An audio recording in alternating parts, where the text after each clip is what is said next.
Remember that time Microsoft created a version of Windows that completely did away with the desktop metaphor? The icons, menus, pointers, when they replaced the hierarchical file system with something more intuitive and fluid? Something that naturally flows the way our thoughts flow, that helps us map our thoughts rather than force our thoughts to conform to its structure? Remember Windows Color? I do, but you don't, and that's because none of that's real. It was a dream I had about 10 years ago. But that dream got me thinking. One thought led to another, and I ended up thinking not just about user interface design, but about the nature of interfaces, the nature of metaphors. It got metaphysical, it got mystical, it bled into thoughts about the structure of the universe, and it culminated with me writing a book called Liber Indigo, The Affordances of Magic. I'll explain why I called it that later. Let's start with talking about a company you've probably not thought about in a very long time, or ever if you're young enough. I'm talking about Xerox. They make copy machines. You've just seen the Xerox 914 copier. But let's pretend they never made a single copy machine. Even taking that out of the picture, the thing they're best known for, they still changed the world. And they did that by inventing the desktop interface. I'd like to introduce you to the Xerox 8010 Star Information System. This is a new computer designed for office professionals. On the screens are small pictures or icons representing familiar office objects. This graphical user interface, or GUI, came from Xerox's Palo Alto Research Center, or PARC, and the surreal thing about this demo is you see someone introducing the primary concepts behind the desktop metaphor to people who hadn't yet internalized these concepts as just the obvious way to interact with a computer. We call this the desktop. It is an electronic analog for an office. This turned black because I pointed to it with the mouse and clicked the mouse button. We call this selecting the object. The copy command is also a powerful one in Star. It establishes a paradigm for creating. The enlarged form is called the window. Every icon has its own window. This is a document window, displaying the contents of a document. Filing is done by moving an icon into or out of a file drawer. These are electronic analogs of the drawers in an office filing cabinet. It's like watching someone explain gravity to someone who's never lived on Earth. Watching this demo forces us out of the notion that the desktop is just the natural de facto method of interacting with a computer. It feels like being a fish that has just been informed that it swims in water. And we're like, wait, what's water? Because for us, water is just the default ambient background hum of reality. And here's where I'll warn you that this video series is going to do more than just walk you through the history of graphical user interfaces.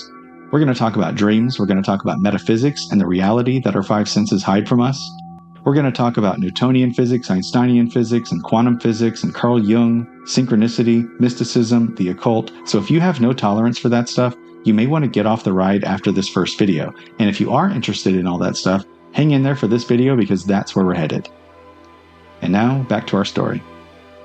I want to back up here a bit and talk about the predecessors of Xerox PARC's graphical user interface, because although they invented the desktop and coined the term graphical user interface, there was a guy in the 60s named Ivan Sutherland who built a graphical interface as part of his PhD program at MIT. We're going to show you a man actually talking to a computer in a way far different than it's ever been possible to do before. Surely not with his voice. No, he's going to be talking graphically. He's going to be drawing, and the computer is going to understand his drawings. It was called Sketchpad, and it used a light pen to draw and manipulate shapes on an oscilloscope screen. Ivan Sutherland was a true visionary. Not only did he create this completely revolutionary interaction modality, but he created an augmented reality prototype in 1968. Then there was the mouse, which was demoed in this Stanford Research Institute presentation, also from 1968. This is Douglas Engelbart. And the way the tracking spot moves in conjunction with movements of that mouse. I don't know why we call it a mouse. Sometimes I apologize. It started that way, and we never did change it. And then, in 1982, Xerox realized that the computer-based office would eventually eradicate the need for paper, which would eradicate the need for their product, copy machines. So they hired like 50 computer engineers, gave them almost unlimited resources and no real limitations, and let them do their thing. But researchers at PARC could never persuade Xerox management that their vision was accurate. Head office in New York ignored the revolutionary technologies they owned 3,000 miles away. These guys had never fantasized about what the future of the office was going to be, and when it was presented to them, they had no mechanisms for turning those ideas into real-life product. And yet the vision was getting created every day within the Palo Alto Research Center, and there was no one to receive that vision. So they had technical vision, but not enough commercial or marketing vision to bring it to the masses. Then, along comes a man who did have those things. Hi, I'm Steve Jobs. In December 1979, Jobs, then all of 24, had a privileged invitation to visit Xerox PARC. And they showed me really three things. I was so blinded by the first thing they showed me, which was the graphical user interface. I thought it was the best thing I'd ever seen in my life. Within, 10 minutes, it was obvious to me that all computers would work like this. And the then head of the Science Center asked me to give the demo because Steve specifically asked for me to give the demo. And I said, no way. I had a big argument with the Xerox executives telling them that they were about to give away the kitchen sink. I said I would only do it if I were ordered to do it, because then, of course, would be their responsibility. And that's what they did. Introducing Macintosh. It does all the things you'd expect a business computer to do. The 1984 Macintosh may have popularized the GUI, but when Microsoft and IBM partnered and released Windows 3.0 in 1990, that's when the desktop became the household and workplace standard. Now, in the middle of all this was a guy who, although he was a computer scientist who worked for a bunch of different universities and tech companies, came from a creative counterculture arts background. This guy is named Ted Nelson. First of all, this is the most self-referentially smug conference that I have been at outside Apple and IBM. He invented the term hypertext. Ted Nelson knows all the ins and outs of the history of Silicon Valley, and he tells all in his book, Geeks Bearing Gifts. And in my opinion, he's one of the most important curmudgeons on the planet. The icons and Windows were just a fig leaf on the conventional operating system. They didn't change the operating system in any way. They just hid it. They dumbed down the computer, making it a paper simulator, and in a Faustian bargain, gave us the sensual pleasures of fonts in return for giving up any forms of connection. In order to sell printers, they threw away the universe. What frustrates Ted Nelson so much, and what makes him so salty, is that at 87 years old, as of this video, he still grieves so deeply for a future that never came. His heart is broken by the fact that the world took the desktop metaphor too literally. Instead of using the machine to emancipate us from the organizational structures of the office, we just implemented those structures into the machine. Instead of using the screen to liberate us from the four sides of a flat sheet of paper, we just made an electronic version of paper. This is what he still screams from the rooftops today. Paper enforces single sequence. It imposes a particular kind of order in the very nature of the structure. When I saw the computer, I said, at last we can escape from the prison of paper. And that was what my whole hypertext idea was about in 1960 and since. What did the other people do? They imitated paper, which to me seems totally insane. Here's a quote of his I include in the book. Hierarchy is the official metaphysic of the computer world. Today's hierarchical computer tools impose hierarchy where it may not exist. They can model the hierarchical aspects of the world, but not the vital remainder. They teach beginners that it's the necessary structure of computers and the universe. To us, you appear to be the only one around who is clinically sane. No one has ever said that before. Usually I hear the opposite. I used to work for a company that specialized in developing virtual and augmented reality interfaces, and the major frustration for all the visionaries in that company was seeing how all the apps that were being developed for those 3D systems were basically just bringing 2D into a 3D environment. There was nothing revolutionary happening. The interaction modality is exactly the same. There are just more screens. Everyone with even a drop of visionary blood in them knows there's a better way to deal with information and with augmenting the human mind, but no one has figured it out yet in a way that will just snap into the public's consciousness the way the GUI did in the early 80s. The company I worked for was full of interface designers, and it's there that I learned the term affordances. This term was coined by the psychologist J.J. Gibson to describe what the environment provides or affords an entity as an interaction modality. So a branch affords a sloth the ability to hang.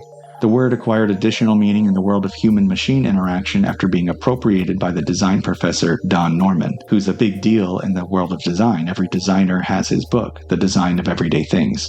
He uses the word affordances to describe elements of technology that directly interface with people. A doorknob affords us the ability to open the door. Icons afford us the ability to open files. And here's why I named this video, Rotating the Cube of Reality. When designers work with 3D graphics, they need to be able to interact with all facets of a shape. The convention of 3D design programs is for gizmos to materialize when a virtual object like a cube is selected. Gizmos are like handles that let you move and rotate a cube. Before the gizmo appears, the cube just looks like a square, but using the rotate gizmo enables the user to manipulate it and reveal its hidden geometry. In my book and in this video series, we'll use the term affordances to refer to conceptual handles we can use to reveal the hidden aspects of ideas. One very powerful and common affordance is metaphor. And remember, icons are visual metaphors. The entire desktop is made of metaphors. And these visual metaphors are the affordances of the user interface that pretty much every personal computer leans on.